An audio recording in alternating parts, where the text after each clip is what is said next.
രണ്ടാം ദിവസവും ഫലം കാണാതെ വയനാട് പുൽപ്പള്ളി അമരക്കുനിയിലെ കടുവ ദൗത്യം. ഇന്ന് പുലർച്ചെ ഒരു ആടിനെ കൂടി കടുവ പിടികൂടി കൊന്നു. ഇന്ന് രാത്രിയും പെട്രോളിങ്ങും ആകാശ നിരീക്ഷണവും വനംവകുപ്പ് തുടരും. എന്തായാലും നാട്ടിൽ ഭീതിയാണ്.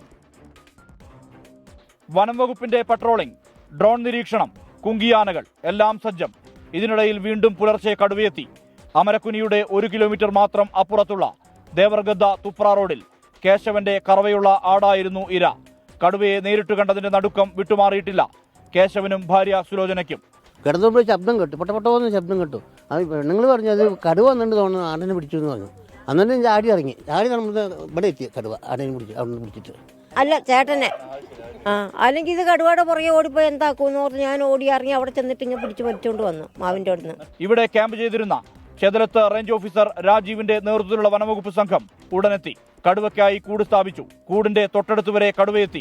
കടുവ കേബിളിൽ തട്ടിയതോടെ കൂട് അടഞ്ഞു. പകൽ സമയത്ത് ഇത് ടോട്ടലി ഇനാക്റ്റീവ് ആണെന്ന് തന്നെ പറയാം. നമ്മുടെ തെർമൽ ഡ്രോൺ ഉപയോഗിച്ചുള്ള പരിശോധനയിലും ഇന്ന് പുലർച്ചെ, അതായത് വെളുപ്പാവുന്നതിന് മുമ്പ് ഇതിൻ്റെ ദൃശ്യങ്ങൾ ലഭിച്ചിരുന്നു. അപ്പം അത്തരം കാര്യങ്ങളിൽ നിന്ന് നമുക്ക് മനസ്സിലാവുന്നത് ഈ ടൈഗർ ഈ 2 കിലോമീറ്റർ ചുറ്റുപ്രദേശത്ത് ഉണ്ട് എന്നുള്ളത് നമുക്ക് ഏറെക്കുറെ തീർച്ചപ്പെടുത്താൻ കഴിയും. ദൗത്യം തുടരുന്നതിനാൽ ഇന്ന് അമരക്കുനി മേഖലയിലെ വിദ്യാഭ്യാസ സ്ഥാപനങ്ങൾ അടഞ്ഞുകിടന്നു. ഡോക്ടർ അരുൺ സക്കറിയുടെ നേതൃത്വത്തിലുള്ള സംഘവും സ്ഥലത്ത് ക്യാമ്പ് ചെയ്യുന്നുണ്ട്. 24 വയനാട്.